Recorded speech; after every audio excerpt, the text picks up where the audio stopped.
Now, the ruling party in Mozambique is set for another term, extending its nearly half a century in power. Frelimo has led the East African nation since it gained independence from Portugal in 1975. But generational change is in prospect. The frontrunner, Daniel Chapo, is expected to be the first president born since the end of colonial rule. Mozambique's President Nyusi cast his vote at a polling station on Wednesday. Though he served the maximum two-term limit, his party is expected to extend its 49-year rule after being in power since the end of Portuguese colonial rule. This is the man who now leads Frelimo, Daniel Chapo. It's the first time the party has fielded a candidate born after Mozambique gained independence in 1975. Despite dissatisfaction with the old guard after a corruption scandal that plunged the country into economic crisis, the opposition vote is split.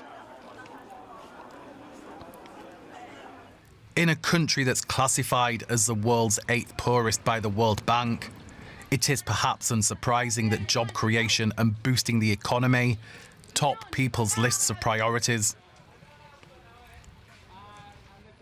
I hope that these elections manage to change something, that they are active elections and that they make Mozambique really change. We're living very hard lives because things are expensive. We hope for a new future and that it will be better than these phases that we've already been through. We want the government to bring success. Election observers from the South African Development Community and the European Union are in Mozambique in an attempt to ensure a free and fair vote. Critics of the current government have accused Frelimo of election fraud.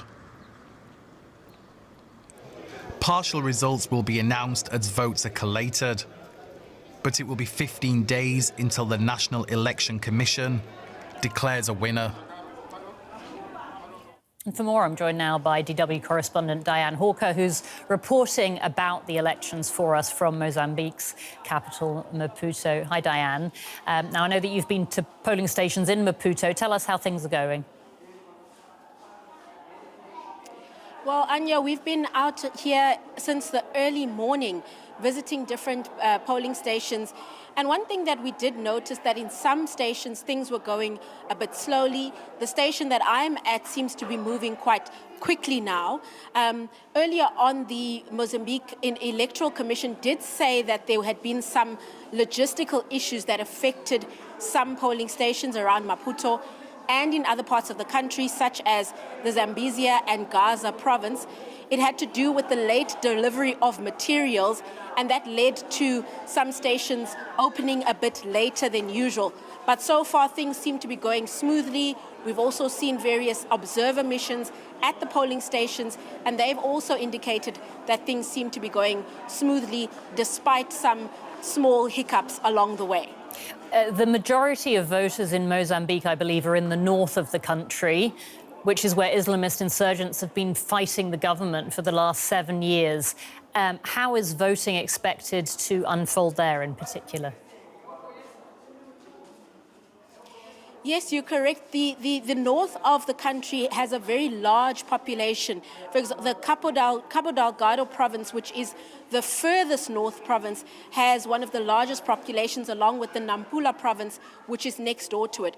So there were some concerns before the elections began about security, not only for voters there, but also for election officials and for election observers.